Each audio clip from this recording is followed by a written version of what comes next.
Good morning, students. Today we start the one another important chapter for the board point of view, home point of view, and entrance point of view. That is the electrochemistry. The next chapter, chemical kinetics. So let discuss the some basic concept of the chemical chemistry and their backgrounds. Before we study the chemical kinetics, all the best for your UT second. And hope so you get the maximum mark in the chemistry. तो all the best and all the best and all the best to win the chemistry paper. तो इससे पहले कि हम chemical kinetics के अंदर बात करें, मेरे को आपको बताना था कि ये चैप्टर आपके लिए तब आपको करना है जिसमें आपके पेपर खत्म हो जाएं, और अगर मेरा कांटेक्ट आपसे नहीं हो पाता या वीडियोज नहीं आ पाती या किसी लेवल में कुछ और गैपिंग आती है तो ये चैप्टर आपको इनिशिएट कर लेना है. तो चलिए जी, इस चैप्टर के ऊपर हम जरा बात कर लेते हैं कौन कौन सी चीज़ें इसके अंदर हैं. देखिए, ये चैप्टर आपके पास 5 सेक्शन में हम बांट सकते हैं. इस चैप्टर को हम 5 सेक्शन में बांट सकते हैं. एक तो होगी आपके पास rate of reaction. First is the rate of reaction, second is the order and molecularity of the reaction. तो first is rate of reaction, second is the order and molecularity. ये सारे के सारे पेपरों में आने वाले कंपोनेंट है. आपको झूठ पता होनी चाहिए पांचों को 5 सेक्शन. यही चैप्टर के ऊपर है. सेल कांस्टेंट एक्सप्रेशन है. यहाँ पे एक्सप्रेशन बहुत बार पूछे गए हैं. Cell constant expression is there. और next is temperature dependent of rate of reaction. Temperature dependent rate of reaction आपके पास हो गया 4 पॉइंट. और next is effect of catalyst on rate of reaction. तो effect of the catalyst on the rate of reaction है. Effect of the catalyst on the rate of reaction है. Temperature depending है. Rate constant expression है. Order and molecularity है. Order and molecularity of the reactions है. और उससे सबसे पहले होगी रेट ऑफ रिएक्शन. तो चलिए मैं जरा स्टार्ट कर देता हूं आपको इस चैप्टर का इंट्रोडक्शन और साथ में रेट ऑफ रिएक्शंस को लेके. Let discuss the first what chemical kinetics. तो केमिकल काइनेटिक्स अपने आप में है क्या? चलिए जी, ब्रांच इसके बारे में जरा बेसिक कंपोनेंट में जाते हैं. Chemical kinetic is the branch of the chemistry. Branch of chemistry in which, क्या है जी, इन विच we study the rate and mechanism of reactions. So what is the chemical kinetic? Chemical kinetic is the branch of the chemistry in which we study the rate and mechanism of reaction. यहाँ पर thermodynamic का भी कुछ part हम शामिल कर सकते हैं, लेकिन थर्मोडायनेमिक की रिस्ट्रिक्शन है. तो what is the limitation of the thermodynamic is here. तो लिमिटेशन थर्मोडायनेमिक की ये थी कि थर्मोडायनेमिक हमें ये बता रहा था कि रेट ऑफ रिएक्शंस के बारे में वो नहीं बता रहा था, सिर्फ हमें पॉसिबिलिटी और फिजिबिलिटी के बारे में बता रहा था. तो थर्मोडायनेमिक हमारे पास, थर्मोडायनेमिक को भी हम इसमें शामिल कर सकते थे, इसीलिए नहीं शामिल कर पाते हैं क्योंकि वो रेट के बारे में नहीं बताता कितने टाइम में कोई रिएक्शन कंप्लीट हो जाएगी, रिएक्शन का नेचर क्या होगा, उसमें फैक्टर इफेक्टिंग आपके पास क्या होगा. तो दैट इज द लिमिटेशन. जहां पर थर्मोडायनेमिक की लिमिटेशन स्टार्ट होती है वहीं से केमिकल काइनेटिक्स आपकी स्टार्ट होती है. तो केमिकल काइनेटिक्स की क्या चीज है? केमिकल काइनेटिक है रेट, रिएक्शन का रेट क्या है और उसकी मैकेनिज्म क्या है. और थर्मोडायनेमिक में क्या थी? थर्मोडायनेमिक रेट की फिजिबिलिटी थी. फिजिबल कि रिएक्शन हो पाएगी नहीं हो पाएगी, डेल एस क्या होगा, डेल जी क्या होगा, डेल एच क्या होगा, और उसके अंदर थर्मोडायनेमिक की स्टेबिलिटी कैसे मिलेगी. और केमिकल काइनेटिक क्या है? जब रिएक्शंस आगे को प्रोड्यूस हो रही है तो रिएक्शंस आगे को किस रेट से जाएगी, कितना टाइम उसमें लगेगा, क्या उसके रिएक्टेंट और प्रोडक्ट के बीच में कौन सी क्वांटिटीज हम कैलकुलेट कर पाएंगे. तो ये आपके पास केमिकल काइनेटिक्स का एक पार्ट है. तो दैट्स वाई यहाँ पे इस चैप्टर की रिक्वायरमेंट यहाँ पे हमें बना करती है. चलिए, एक पिछली बार एक बोर्ड का क्वेश्चन भी हमारे पास था, वो बोर्ड का क्वेश्चन भी हम लोग यहाँ पे डिस्कस करेंगे. तो चलिए जी, सबसे बात हो गई टाइप ऑफ केमिकल रिएक्शंस. तो केमिकल रिएक्शंस ये रेट के रिस्पेक्ट में है. रेट, तो ये जो बात हो रही है केमिकल रिएक्शंस ये रेट के ही रिस्पेक्ट में है. It the related to rate के बारे में बात हो रही है. तो चलो जो हम बात कर लेते हैं. तो टाइप ऑफ केमिकल रिएक्शंस को, टाइप ऑफ केमिकल रिएक्शंस आपको बेसिकली 3 ग्रुप में आप बांट सकते हो. पहला क्या आपके पास? Very fast reaction. दूसरी रिएक्शन आपके पास क्या है? दूसरी रिएक्शन हो गया आपके पास मॉडरेट रिएक्शन. और तीसरी रिएक्शन क्या है? तीसरी रिएक्शन हो गया आपके पास very slow rate of reaction. तो ये 3 हो गई. कौन सी 3 हो गई? एक हो गया आपके पास वेरी फास्ट रिएक्शन, दूसरी हो गई मॉडरेट रिएक्शन और तीसरी हो गई वेरी स्लो रिएक्शन. तो चलो जरा बात करते हैं इनके एग्जाम्पल के बेस पे. तो वेरी फास्ट की जो जनरल में डेफिनेशन दे दूं तो इसको मैं ये कहूंगा कि फ्यू सेकंड में होने वाली रिएक्शन. फ्यू सेकंड, अगर कोई रिएक्शन फ्यू सेकंड में हो रही है तो मैं फास्ट रिएक्शन कर रहा हूं. कोई रिएक्शन अगर फ्यू मिनट में हो रही है, फ्यू मिनट में अगर हो रही है तो मैं मॉडरेट रिएक्शन कहूंगा. और अगर कोई रिएक्शंस को साल लग रहे हैं, महीने लग रहे हैं, फ्यू ईयर तक लग सकते हैं, मंथ लग सकते हैं। तो फ्यू मंथ से लेकर स्टार्ट तक मैं करूं तो ईयर तक जा सकता हूं। तो फ्यू मंथ अगर लग रहे हैं, मंथ लग रहे हैं और इवन द ईयर लग रहे हैं, तो वो स्लो रिएक्शन का पार्ट हो गया। अब आप इसमें एग्जाम्पल अब खुद आप बता सकते हो, बोल सकते हो। तो कोई एग्जाम्पल आपके पास है तो बताइए। तो सारी की सारी जितनी भी आयनिक रिएक्शंस हैं, सारी की सारी जितनी भी आयनिक रिएक्शन, ऑल आयनिक रिएक्शंस, ये आपके पास वन है, वन। तो जितनी भी आपके पास आयनिक रिएक्शंस है, जितनी भी आयनिक रिएक्शंस होने वाली कंपोनेंट है, जो भी आपने आयनिक रिएक्शंस आपने पढ़ रखी है, वो आयनिक रिएक्शंस जो है वेरी फास्ट रिएक्शनों का पार्ट है, जो कि कुछ सेकंड में हो जाती है। जैसे आपके पास एग्जांपल, जैसे अगर मैं लूं NaCl को, NaCl आप अच्छी तरह से परिचित होंगे। NaCl को अगर मैं रिएक्शन कराऊं AgNO3 के साथ, तो क्या होने जा रहा है सबको पता है, सबको पता है। इंटरचेंज होंगे, डबल डिस्प्लेसमेंट रिएक्शन, Na के साथ NO3 और Ag के साथ Cl। तो बहुत ही तेज तरह से रिएक्शन होगी ये वाली, इस तरह की। तो इस तरह की मेटलों को डिकम्पोजिशन रिएक्शन भी इनमें से पार्ट होगी। अगर किसी चीज को मैं हीट करूं, डिकम्पोज होने लग गया, आयनिक एक्सचेंज के बेस पे हो गया। Redox reaction even the part of, जिसमें इलेक्ट्रॉनों का अक्यूमुलेशन है, ये भी आपके पास बहुत ही तेज रिएक्शनों का पार्ट है। मॉडरेट रिएक्शन क्या है? मॉडरेट रिएक्शंस में कुछ मिनटों में होने वाली रिएक्शन है, कुछ मिनटों में होने वाली रिएक्शन, जैसे hydrolysis is the main important form reactions.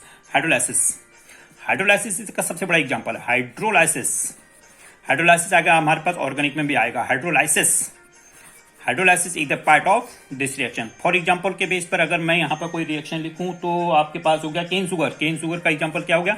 C12H22O11। C12H22O11 को अगर मैं पानी के साथ इसमें डालूं, पानी इसके अंदर, हाइड्रोलाइसिस हो गया। हाइड्रोलाइसिस होने पर ये क्या प्रोड्यूस करेगा, जरा बता सकते हैं क्या प्रोड्यूस करेगा? ये बनाएगा ग्लूकोज और फ्रुक्टोज। ग्लूकोज का भी फॉर्मूला वही होता है जो फ्रुक्टोज का होता है, C6H12O6 प्लस C6H12O6। तो they are the general formula for this one. तो ये जनरल फार्मूला आपके पास बना करते हैं हाइड्रोलाइसिस। तो हाइड्रोलाइसिस अगर हो रही है तो आपके पास कुछ सेकंड में होने वाली रिएक्शन है, जो कि आपके पास क्या है, मॉडरेट रिएक्शन का पार्ट्स है। और दूसरा हो गया वेरी फास्ट रिएक्शन, जो कि कुछ सेकंड में होने, कुछ मिनट में होने वाली है, और कुछ महीने में, कुछ साल तक आपके पास यहाँ पे लग सकते हैं। इवन डे भी आप बोल सकते हो, कुछ डे ले लीजिए, डे आपके लिए ज्यादा बेटर होगा। कुछ डे आपके ले सकते हैं यहाँ पे, कुछ डेज में होने वाली रिएक्शन हो गई, डे में होने वाली रिएक्शन हो गई आपके पास, ये आपको पता होनी चाहिए।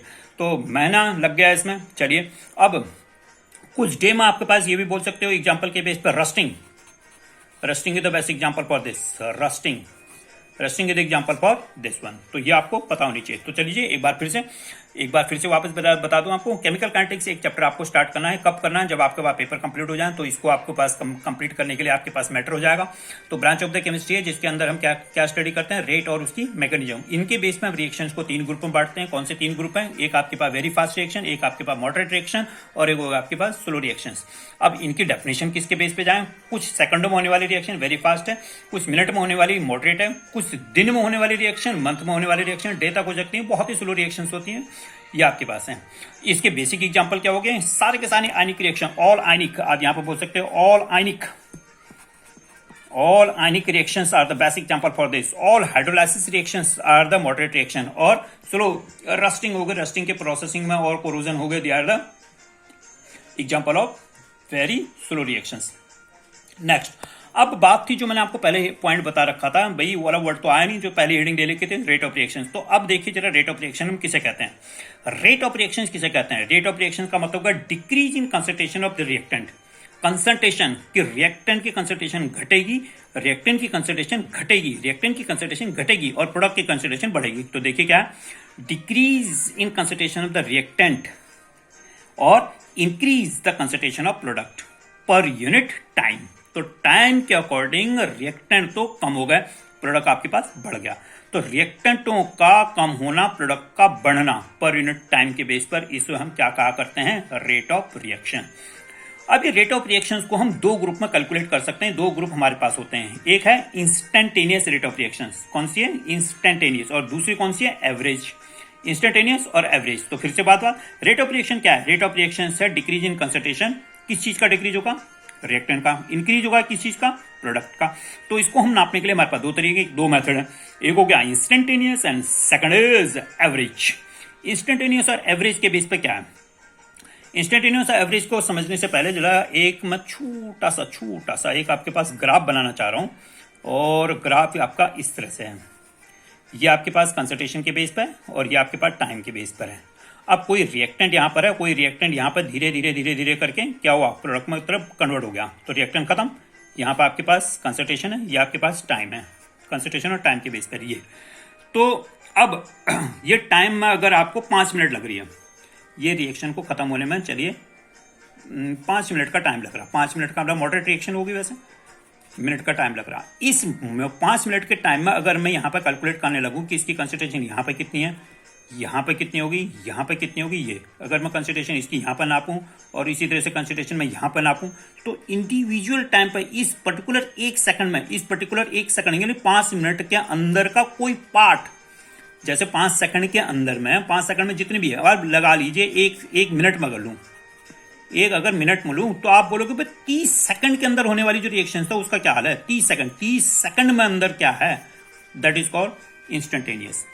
पर्टिकुलर टाइम ऑफ कि भाई कोई रिएक्शन आपके पास 1 मिनट में, तो 1 मिनट की जगह मैं बोलूं कि 5 सेकंड में रिएक्शन क्या हुई, इंडिविजुअल 5 सेकंड, 1 से लेकर 5 नहीं, 5 सेकंड का रिएक्शन का रेट का क्या हुआ, तो दैट इज कॉल्ड इंस्टेंटेनियस। और रिएक्शन का एवरेज क्या है, रिएक्शन का एवरेज तो हो ही जाएगी भाई 1 मिनट के अंदर क्या हुआ, 2 मिनट में क्या हुआ, 3 मिनट में क्या हुआ, 4 मिनट में क्या हुआ, 5 मिनट, इनका एवरेज क्या निकला। तो शुरुआत में तो बहुत तेज थे, जैसे आपके पास अगर सुबह सुबह आपके पास एनर्जी बहुत तेज है, शाम तक एनर्जी डाउन हो गई, तो एवरेज क्या निकलेगा, तो सुबह से लेकर शाम तक की एनर्जी का एवरेज निकलेगा। तो ये है हमारे पास क्या, ये है हमारे पास क्या, ये है हमारे पास क्या, ये है हमारे पास क्या, केमिकल काइनेटिक का पार्ट। तो that is the chemical kinetics और केमिकल काइनेटिक्स का इंट्रोडक्शन। अब इसी चीजों पर हमें आगे बढ़ना है, इन्हीं चीजों को हमें आगे बढ़ाना है, इन्हीं चीजों के ऊपर हमें काम करना है। तो इसके ऊपर हम फार्मा भी लिख सकते हैं। देखिए जैसे आपके पास इंस्टेंटेनियस है, इसको हम रिप्रेजेंट करेंगे RINS से, और एवरेज को रिप्रेजेंट करेंगे RAV से, एवरेज RAV और RINS से। तो dx/dt से हम इसे रिप्रेजेंट कर सकते हैं। अगर ये इंस्टेंटेनियस लिखा हुआ है तो dx कंसंट्रेशन और टाइम, d यानी कि बहुत छोटा है, और t टाइम है, टाइम में कितना चेंज हुआ, कंसंट्रेशन में कितना बदला हुआ, और टाइम में कितना चेंज हुआ। और इसी चीज को हम यहां पर लिख सकते हैं, तो इसको रिप्रेजेंट करूंगा डेल्टा से, डेल x और बाय डेल t से रिप्रेजेंट करूंगा। ये डिफरेंस है इसके अंदर, ये याद रहे। तो डेल लिखा हुआ है तो एवरेज है, और d लिखा हुआ है, d लिखा हुआ तो इंस्टेंटेनियस है, पर्टिकुलर इंडिविजुअल टाइम के लिए। ये आपको याद होनी चाहिए, ठीक है जी, बस ये है। हाँ, अब इसके अंदर अगर मैंने इनके आगे प्लस और माइनस लिख दूं, अगर मैं कहीं पे इसके आगे, जैसे यहाँ पे मैं लिखूं माइनस में, या फिर यहाँ पे मैं लिखूं माइनस में, तो ये रिएक्टेंट के लिए है। और अगर मैं यहीं पे इसी को प्लस में लिखूं, इसी चीज को मैं प्लस में लिखूं, प्लस dx/dt लिख दो यहाँ पे, तो plus is indicating what, product. तो प्लस इज इंडिकेटिंग प्रोडक्ट और माइनस इज इंडिकेटिंग रिएक्टेंट। तो माइनस वाला चीज घटेंगी, यानी कि रिएक्टेंट घटेगा और प्रोडक्ट आपका बढ़ेगा। तो एवरेजली कौन कितना घट रहा, कौन कितना बढ़ रहा, ये एवरेज हो गया। इसी तरह से इसमें भी मैं प्लस और माइनस का साइन कर दूं, यहाँ पे प्लस माइनस है, और उसी तरह से यहाँ पे मैं प्लस का साइन कर दूं, तो ये भी आपके पास एक प्रोडक्ट का घटना, प्रोडक्ट का आपका बढ़ना और रिएक्टेंट का घटना है। तो दैट इज द इंस्टेंटेनियस। तो ये था हमारे पास इंट्रोडक्शन आपकी केमिकल काइनेटिक्स का। तो केमिकल काइनेटिक्स में हमें कौन कौन सी हेडिंग का कॉम्बिनेशन रखना था, कौन कौन सी हेडिंग का कॉम्बिनेशन रखना था, ये हेडिंगों को कॉम्बिनेशन रखना था। क्या था, रेट ऑफ रिएक्शंस, और क्या था आपके पास, ऑर्डर रखना था, और क्या रखना था, रेट कांस्टेंट के बेस पर एक्सप्रेशन था, और क्या था, टेम्परेचर, और क्या था, इफेक्ट ऑफ कैटलिस्ट। ये 5 हेडिंगों को कॉम्बिनेशन हमें इस चैप्टर के अंदर रखना है। तो hope so you like this video regarding the chemical kinetic introduction. अब इसी चैप्टर को हमें इन्हीं हेडिंगों के बेस पर आगे बढ़ाना है और इसमें सीखना है। तो all the best for your UT first, and you like this video and increase your knowledgeability towards chemical kinetics. खाली समय में आपको ये चैप्टर को कंप्लीट करना है, जब हम लोग नहीं शेयर कर पाएंगे अपने वीडियोज को पेपर के दौरान। Thank you. और अब जरा एक क्वेश्चन और ले लेते हैं, जो कि हमारा न्यूमेरिकल का एक पार्ट था, जो कि बोर्ड पेपर का एक पार्ट था, है ना, जो मैंने पिछली बार आपको दे रखा था। ये देखिए, ये वो क्वेश्चन है, ये वो क्वेश्चन था जो कि बोर्ड में आया था, जो अभी पिछली बार हमने कैलकुलेट किया था। पिछली बार हमने बोर्ड में देखे थे कि हमारे चैप्टर जो कर रखे थे वो चैप्टर कितने नंबर के हो गए थे, 22 मार्क्स के हो चुके थे। तो 22 मार्क्स में जो चैप्टर हुए थे उनमें से एक सोल्यूशन का एक न्यूमेरिकल है। देखिए ये न्यूमेरिकल मैंने यहाँ पे लिखा हुआ है, the boiling point of the solution containing 5 ग्राम, क्या है, फ्रीजिंग पॉइंट है। The freezing point of the solution containing 5 ग्राम क्या, बेंजोइक एसिड। इसका मोलिकुलर मास दे रखा 122 ग्राम इन 35 ग्राम ऑफ बेंजीन। अच्छा जी, इज डिप्रेस बाय 2.49 डिप्रेस कम हो गया 2.94 kelvin. What percentage of dissociation भी निकालना of benzoic acid if it's form dimer. अब कह रहे डाइमर बना ले तो डाइमर अब यहाँ पर वेंट ऑफ फैक्टर लगेगा। जैसे ही इसने बोला है डाइमर, तो डाइमर का मतलब यहाँ पर वेंट ऑफ फैक्टर लिखना कंफर्म है, ये आपको जरूर पता होना चाहिए। तो ये है क्वेश्चन, देख लीजिए। इस क्वेश्चन को आपको बोर्ड का क्वेश्चन था, ये आपके पास पहले भी मैंने आपको बता रखा था। तो ये बोर्ड के क्वेश्चन को हमें सॉल्व करना है और कैसे करना है। ये 3 नंबर का क्वेश्चन है। 3 नंबर के क्वेश्चन को हम किस किस बेस पे सॉल्व करेंगे। सबसे पहले जरा आइए इस पेपर में हमें क्या क्या दे रखा है। हमें दे रखा है WB कितना दे रखा बताइए। ऊपर कितना है 5 ग्राम है हाँ है। नेक्स्ट और क्या दे रखा है WA कितना है 35 ग्राम है। हाँ जी है, कहाँ है ये। नेक्स्ट और क्या है उसके बाद डेल टीबी कितना है। डेल टीबी है आपके पास how much 2.94 और किस में है 2.94 ये रहा। किस में है केल्विन में, कहाँ है ये रहा। नेक्स्ट और क्या दे रखा है KF how much KF आप अमाउंट KF आपको कितना दे रखी है इसमें। KF नहीं दे रखी, तो KF को न्यूमेरिकल में मिलेगी आपके पास। KF I think KF is 4.9 kg पर मोल में 4.9 ये गिवन आएगी, कांस्टेंट है 4.9 kg पर मोल, ये इसकी यूनिट होती है। ठीक है जी, तो ये गिवन है 9 है ये, राइट। और क्या दे रखा है आपको पास, और कुछ नहीं है। तो निकालना क्या आपके पास, निकालना आपको MW यानी कि MB निकालनी है आपके पास। किस चीज की, ये निकालना है जो डायमर बना रहा है ये निकालना है। तो ये सल्यूट है और किस में घुला हुआ है बेंजीन, तो ये सॉल्वेंट है। तो ये सॉल्वेंट और ये सल्यूट, इसलिए MB निकालना। अब फार्मूला बताइए क्या होता है इसका। फार्मूला होता है del TF equal to KF multiplied by small m। तो यहां से मोलैरिटी का फार्मूला में रख लीजिए और सीधे MB के बेस में पहुंच जाओ। डायरेक्ट लिख रहा हूं मैं फार्मूला आपके लिए। तो MB इक्वल टू बताइए फार्मूला अगर आपको याद हो, KB है हाँ KF मल्टीप्लाइड बाय क्या WB मल्टीप्लाई बाय व्हाट क्या हाँ 1000 और साथ में नीचे क्या जाएगा del TF multiply by WA। ये चीज आपको रखनी है ऐसे। ठीक है जी, चलिए रखते हैं।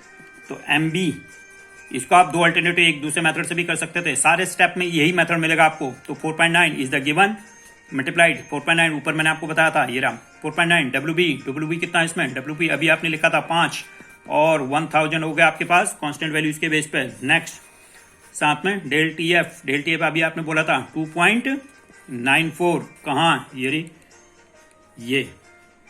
चलिए आगे बढ़े। ये दे रखा ना, देन आगे बढ़े। आगे क्या आपके पास WA कितना था आपके पास, WA था 35। इस चीज को सॉल्व कर लीजिए। ये सॉल्व करने पर ऑलमोस्ट आपके पास आ रहा है MB। तो MB को सॉल्व करने में आता है लगभग 238-39 के आसपास। 238 पॉइंट जो भी हो मैं आपके लिए छोड़ रहा हूँ यहाँ पर। पॉइंट जो भी हो मैं आपके पास 94 कुछ मैक्सिमम नंबर तक लिख देता हूँ। ये अब इसे सॉल्व करके लिख सकते हो। तो 2.38.09 हो गया MB, ये निकाल दिया। अब मैंने बोला था I लगेगा, तो I के लिए फॉर्मूला आपके पास क्या हो गया। तो I इक्वल टू हो गया normal molecular mass, normal MM molar mass upon observe molar mass. Observation क्या थी, ऑब्जर्व मोलर मास। तो नॉर्मल मोलर मास, इसका नॉर्मल मोलर मास इसने दे रखा था, देखिए ये दे रखा है कितना है 122 और 122 और आया कितना हमारा,